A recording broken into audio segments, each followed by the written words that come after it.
사사기 2장 1절부터 5절 제가 봉독하겠습니다. 여호와의 사자가 길갈에서부터 보김으로 올라와 말하되 내가 너희를 애굽에서 올라오게 하여 내가 너희의 조상들에게 맹세한 땅으로 들어가게 하였으며 또 내가 이르기를 내가 너희와 함께 한 언약을 영원히 어기지 아니하리니 너희는 이 땅의 주민과 언약을 맺지 말며 그들의 제단들을 헐라 하였거늘 너희가 내 목소리를 듣지 아니하였으니 어찌하여 그리하였느냐.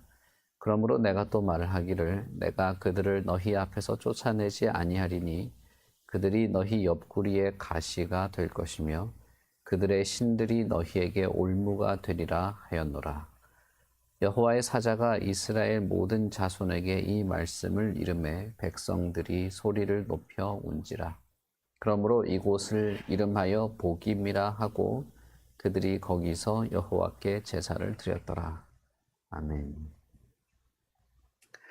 사사기 1장은 읽지 않고 건너뛰었는데 사사기 1장은 여호수아가 죽고 난 이후에 이스라엘이 가나안의 여러 족속들과 싸우면서 땅을 차지하게 될 때 어떤 일이 있었는가를 요약적으로 설명하고 있습니다. 그래서 각 지파별로 할당된 땅을 차지하면서 가나안 여러 족속들과 전쟁을 이어나갔다라고 하는 것들이 이제 반복되어서 적혀 있죠. 그런데 사사기 1장에 반복되는 것은 전쟁의 내용뿐 아니라 가나안 족속들을 쫓아내지 못했다라는 것이 결국 결론입니다. 그래서 각 지파별로 그들이 싸웠으나 그러나 가나안 족속을 다 몰아내지는 못하였고 그들에게 일을 시켰다, 노역을 시켰다, 이런 내용들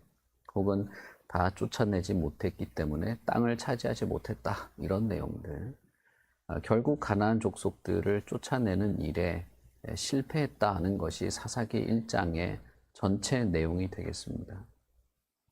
그래서 땅을 차지하긴 차지했지만 그래서 전쟁을 통해서 어떤 일정한 어떤 영역을 가지게는 되었지만 가나안 족속들이 여전히 남아 있게 되었다는 것입니다. 그래서 어느 경우에는 노역을 시키기도 했고 어느 경우에는 그냥 같이 살게 된 그런 경우도 있고 그것이 사사기 1장의 전체 그 지파별로 나오는 그 내용들의 반복적인 결론입니다.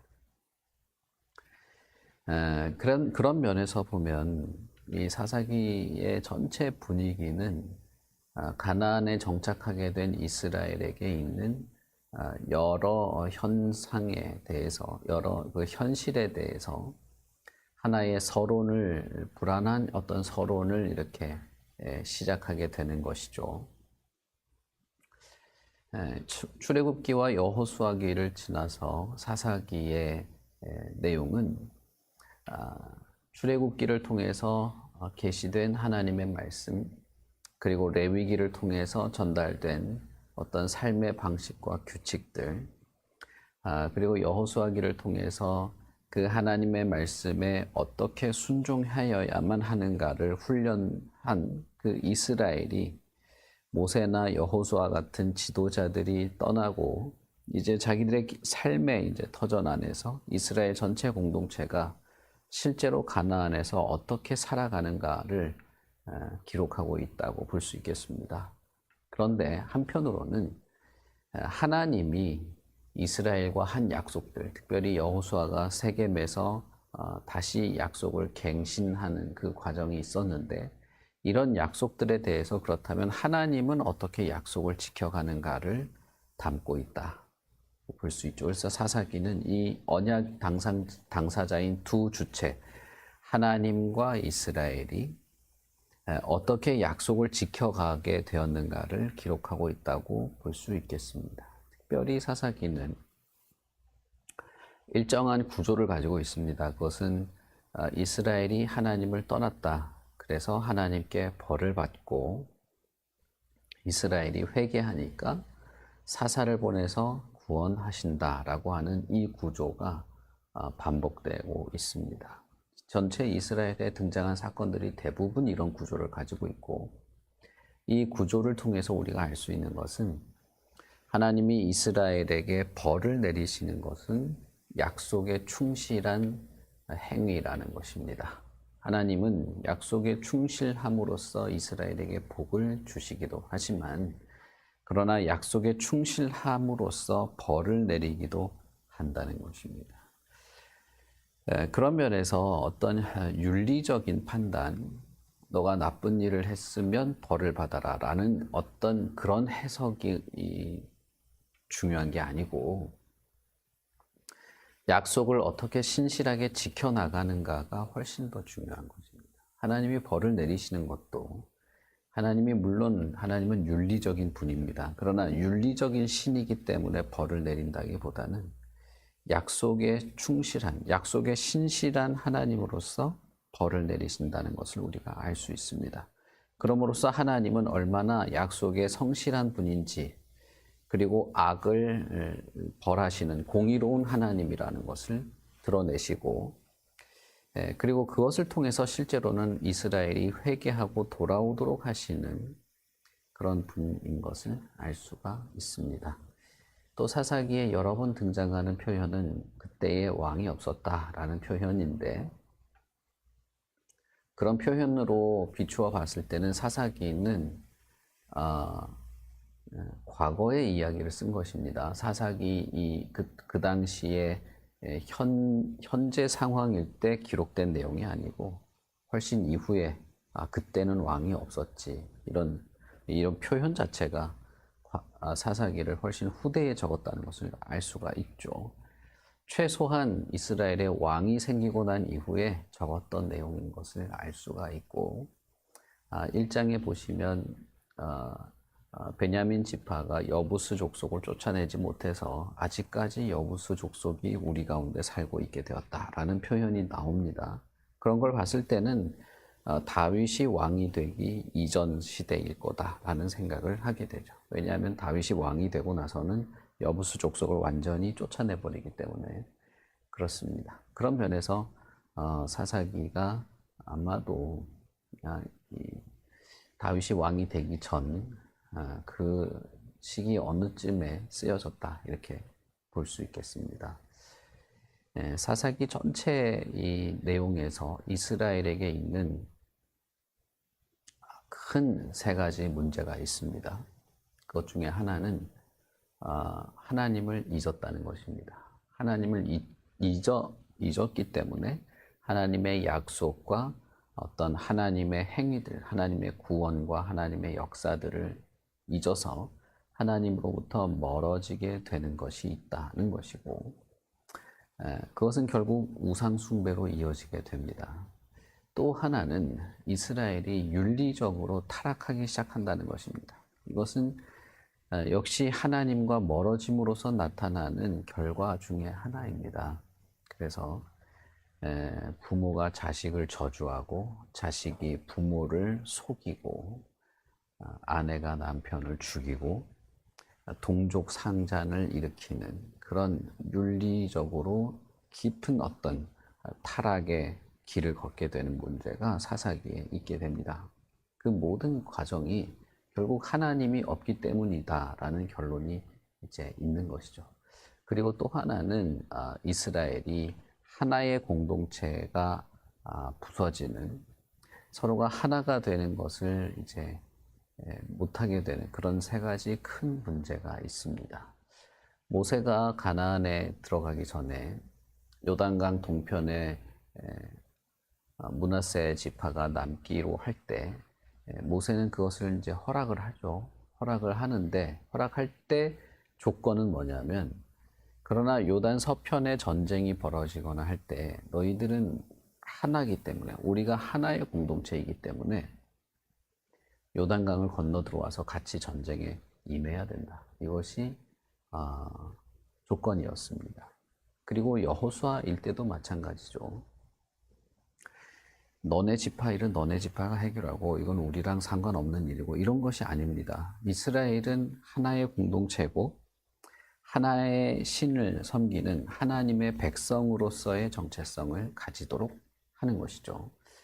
그러나 사사기에 들어와서는 이제 그것이 약해지면서 지파별로 서로 이제 남처럼 여기는 일이 됩니다. 그래서 이제 지파가 다르면 서로 외국인이라고 부르는 문화가 생기고 언어도 바뀌어서 나중에는 자기들끼리 이제 내전을 벌이게 되죠. 내전을 벌일 때 말투가 다른 걸로 이제 서로를 구별하고 죽이게 되는 그런 일도 생기게 됩니다. 다 같은 아브라함의 자손이고 하나님의 언약 백성이고 하나의 공동체로서 하나님의 나라로 세워져야만 했지만 그러지 못하게 되는 것이죠. 우리가 이제 사사기를 읽어가면 이 큰 세 가지 이스라엘의 문제에 대해서 알 수 있게 되는데, 이 전체 문제에서 2장 1절부터 5절 사이에 가장 이렇게 특징적인 문제를 다루게 됩니다. 그것은 무엇이냐면 이스라엘이 가나안 족속들을, 이 땅 주민들을 쫓아내지 못하고 함께 살기로 결정했다는 것입니다. 여호와의 사자가 길갈에서부터 복임까지, 다시 말하면 북쪽에서부터 남쪽까지 전체 이스라엘을 지나다니면서 이스라엘 백성들을 이렇게 책망하는 내용들이 이어지게 됩니다. 복임이라는 단어는 운다, 눈물 이런 뜻이 되는데, 이스라엘이 이 여호와의 사자의 책망을 듣고 얼마나 슬퍼했는지를 우리가 알 수 있죠. 그러나 이 상황은 그들이 슬퍼한 것과는 별개로 하나님의 말씀을 청종하겠습니다라고 맹세했던 그 세겜에서의 선언과는 다르게, 다짐과는 다르게 하나님의 말씀, 하나님의 목소리에 청종하지 않았다는 책망이었습니다. 그래서 이 땅 주민들을 그대로 남겨놓았기 때문에 결국 하나님께서는 그들을 당신들의 가시가 되게 할 것이고 그들의 신이 당신들의 올무가 되게 될 것이다 라고 말한 내용이 되는 것입니다. 이스라엘이 왜 가나안을 다 쫓아내지 않았는가는 사사기 1장에 언급되어 있습니다. 우리가 지금은 읽지 않았지만 나중에 이제 개인적으로 읽어보시면 조금 더 사사기 전체 배경에 대한 이해가 좀 될 것입니다. 이유는 무엇이냐 하면 하나는 그들이 철병거를 가지고 있었기 때문입니다. 다시 말하면 전쟁이 너무 치열했기 때문이에요. 이 치열한 전쟁을 언제까지 해야 되냐? 내가 끝까지 이렇게까지 치열하게 싸워야 되냐? 그런 문제에 있어서 이스라엘은 포기했던 것입니다. 그리고 또 하나는 가나안 족속들을 자신들을 위해서 노역하는 일꾼으로 삼는 것이 아주 합리적이고 좋게 여겼기 때문입니다. 이스라엘은 광야에서만 생활을 했지 농사를 지은 경험이 없죠. 그리고 가나안에서 자신들을 위한 성을 쌓거나 집을 짓거나 일을 하면서 터전을 잡아야 할 텐데 농사에 대한 부분들도 여기서 원래 정착해서 살던 가나안인들에게 농사의 일정 부분을 시키고 일을 하도록 하고 자신들이 필요한 것들을 이렇게 하기 위해서 가나안 사람들을 일꾼으로 쓰면 훨씬 좋겠다 생각한 것입니다. 전쟁에서 이겼던지 전쟁을 더 이상 치르지 못하게 됐던지 간에 이스라엘은 가나안 족속을 남겨놓은 것입니다. 전쟁에서 이겼더라도 가나안 족속을 그냥 노역군으로 부리는 것으로 합리적으로 여기게 되거나 전쟁이 너무 치열해서 전쟁에 이렇게 승리하지 못할 것 같았을 때 포기해버리는 일이 있었던 것이죠. 그러나 하나님은 분명하게 약속하셨습니다. 내가 함께 하겠다. 너희들이 나와 함께 하면 승리하게 되고 내가 그 땅 거민들을 쫓아내겠다라고 하셨죠. 그러나 이스라엘은 하나님보다도 자신들의 어떤 합리적인 판단 혹은 자신들이 가지고 있는 어떤 상황에 훨씬 더 마음이 끌렸습니다. 그래서 합리적이다. 이게 합리적이다. 이게 이렇게 하면 훨씬 낫다. 하나님을 따르는 것보다 훨씬 낫다. 우리에게 도움도 되고 이렇게 하면 우리가 더 길게 싸우지 않아도 되고 적당히 땅도 차지할 수 있고 좋다라고 했던 것이죠. 이 합리성에 대한 함정, 이 뭐랄까요? 치열한 영적 싸움을 끝까지 해 나가는 것보다도 적절한 협상과 타협을 통해서 최대한의 어떤 이익을 얻게 되는 이 태도, 이것은 이스라엘을 엄청나게 괴롭히게 됩니다. 그런데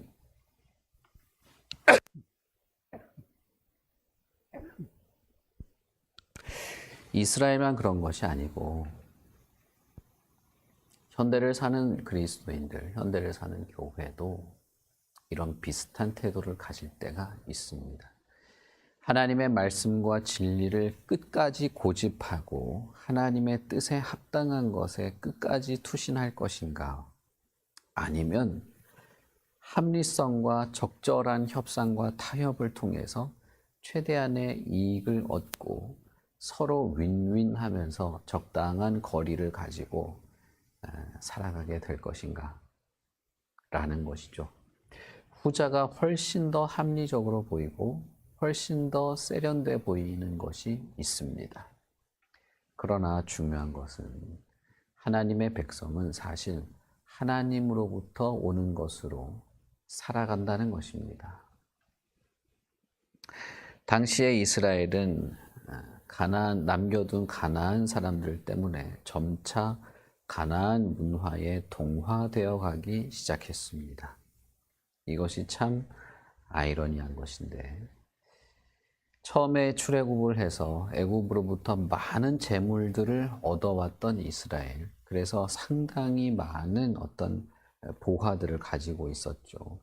그걸 가지고 가나안인들에게 뭔가 이렇게 대가를 지불하면서 일을 시킬 수 있었을지는 모르지만, 그래서 어느 정도 이런 어떤 재력이나 어떤 군사력으로 앞선 부분들을 가지고 그들을 지배할 수 있을 거라 생각했을지 모르지만, 그러나 시간이 지나면서 그들은 오히려 가나안 문화에 지배되기 시작했다는 것입니다. 이것이 얼마나 아이러니합니까? 점차 가나안 문화에 동화되어 가면서 하나님으로부터 멀어지는 이스라엘에게는 심각한 위협이 된 것이죠. 사사기는 이스라엘이 수시로 가나안 신들을 섬기는 잘못을 했다고 기록하고 있습니다. 하나님의 말씀을 떠나서 범죄하게 되는 것이죠.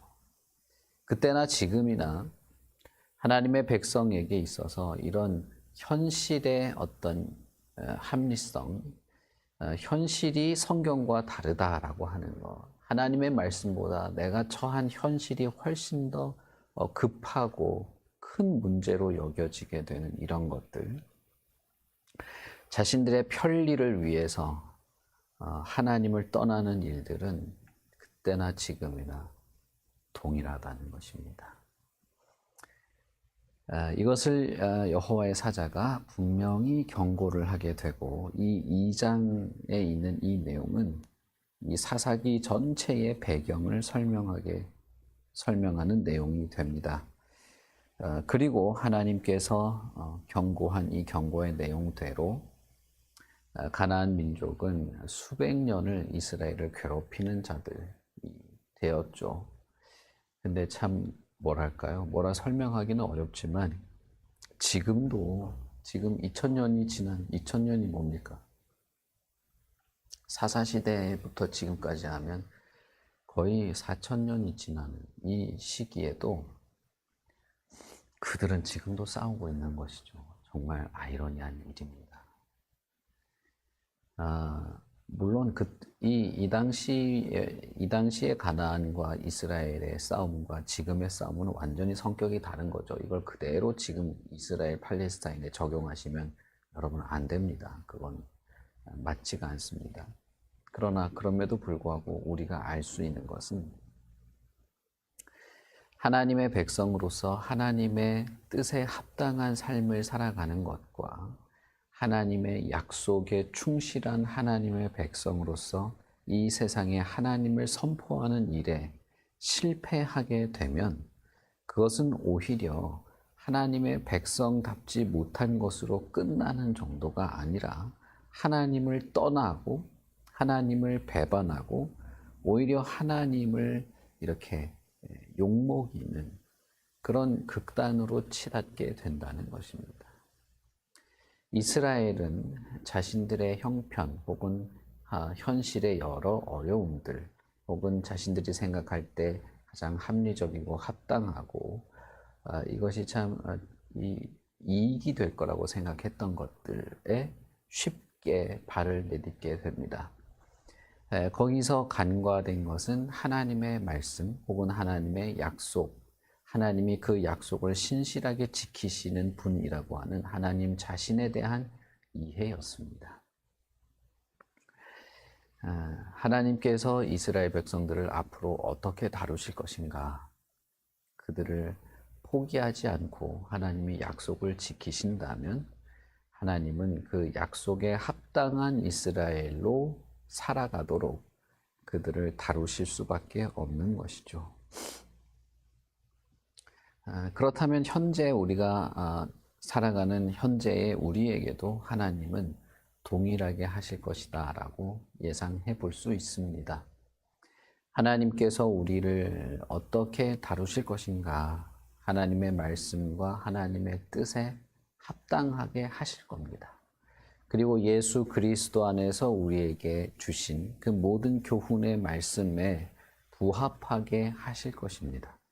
그리고 어떤 면에서는 이런 가나안 민족의 어떤 이 문제들, 그들이 결국은 이스라엘을 괴롭히게 될 텐데 그 괴롭힘이 이스라엘이 겸손하게 되고 하나님을 다시 찾게 되고 하나님의 구원의 손길 앞에 굴복하게 되는 하나님의 백성으로서의 갈 길을 오히려 더 진지하게 생각해 보는 그런 일을 겪게 될 것입니다.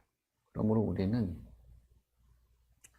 사사기를 통해서 이런 하나님의 집요한 어떤 역사, 이스라엘 백성, 하나님의 백성을 하나님의 백성답게 세우려는 하나님의 이 큰 손길을 기억해야 될 필요가 있고, 그럼에도 불구하고 우리는 하나님이 우리를 연단하시고 다루시는 것에 부합하기 위해서 수고와 노력을 기울여야 한다는 것을 생각해야 될 것입니다. 어쨌든 여호수아가 죽고 나서 가나안에서의 삶이 시작될 때 그때부터 이미 하나님으로부터 책망을 듣게 된다는 것은 참 안타깝고 슬픈 일입니다. 그러나 이때부터라도 이스라엘이 하나님께 온전했더라면 좋았겠죠. 우리가 알듯이 사사기는 그런 역사는 아닙니다. 우리에게도 이런 비슷한 세계가 펼쳐져 있습니다. 여러분, 하나님은 우리를 포기하지 않으실 것이고, 그렇다면 하나님은 이 약속에 충실할 것이고, 우리는 하나님의 백성으로서 온전하도록 하나님께서 벌을 내리셔서라도 연단하실 하나님이라는 사실을 우리는 이해하고 기억해야 합니다. 그리고 하나님이 그렇게 우리를 연단하실 수 있는 분이시기 때문에 우리가 온전한 하나님의 백성으로 다듬어져 갈 것을 믿는다면 우리는 하나님의 그 모든 연단의 손길에 순종하고 충실해야 될 필요가 있을 겁니다. 하나님께서 우리에게 여전히 말씀하시고 어떤 깨닫게 하시는 것을 통해서 우리를 일정한 삶을 살게 하시는 분이시라고 우리는 믿는 것이죠. 그러니 완벽하게 우리가 살 수는 없다 할지라도 하나님께서 우리에게 제시하시는 모든 삶의 방향에 우리는 순종하고 충실하며 그것에 더 온전하기를 애써야 합니다. 그리고 때로 우리가 실수하고 잘못할 때가 있겠죠. 그럴 때조차라도 하나님은 나를 바르게 고치실 것이다 라는 것을 믿고 그런 상황에서라도 하나님을 향하여야 할 필요가 있습니다. 우리가 하나님의 자녀로, 하나님의 교회로, 마침내 하나님의 나라에서 우리가 하나님과 함께 있을 그때까지 쌍방간에 하나님은 하나님으로, 우리는 우리로 그렇게 충실하게 하나님의 백성으로서 살다가 하나님의 나라에 임하게 되는 그런 소망을 품고 우리가 살아가게 되는 것입니다. 우리 같이 기도하겠습니다. 하나님 아버지, 은혜를 감사합니다. 하나님께서 이스라엘을 끝까지 포기하지 않으실 것은 하나님이 사자를 보내서 그들을 책망하시는 것을 통해서 우리가 알 수 있습니다. 그리고 성경에 기록된 모든 하나님의 역사를 통해서 하나님이 어떤 분이신지를 우리는 조금씩 알아가게 됩니다. 우리의 삶의 모든 정황들은 복잡하고 수천 년 전에 쓰여진 성경의 말씀을 적용하기에 우리는 어려움을 겪을 때가 많습니다. 하나님의 뜻이 어디에 있는지 분별하지 못할 때도 많고, 많은 경우에 우리는 우리의 욕심과 탐욕 그리고 현실의 어떤 유혹과 우리의 삶의 현실의 복잡함에 짓눌려서 하나님보다는 이 세상의 흐름과 문화에 그대로 떠밀려 갈 때가 많이 있습니다. 그러나 하나님은 변함없이 하나님이시고 하나님의 백성도 변함없이 하나님의 백성인 것을 믿습니다. 하나님이여 우리를 도우시고 지키시고 연단하시옵소서. 필요하다면 하나님께서 우리를 가시로 찌르셔서라도 고치실 하나님이신 줄 믿습니다. 그러니 하나님이여 우리가 이 하나님을 알고 신뢰하고 하나님의 말씀에 충실히 살아가고자 합니다. 우리를 도우시고 지키시고 이끄시고 보호하시되 우리가 잘못하거나 실수를 하거나 때로는 죄악에 빠질 때조차라도 우리를 찌르셔서라도 고쳐주시고 온전케 하여 주시고 바른 길로 향하게 하시고 그런 모든 하나님의 손길 앞에 우리가 겸손히 따라가게 하시옵소서.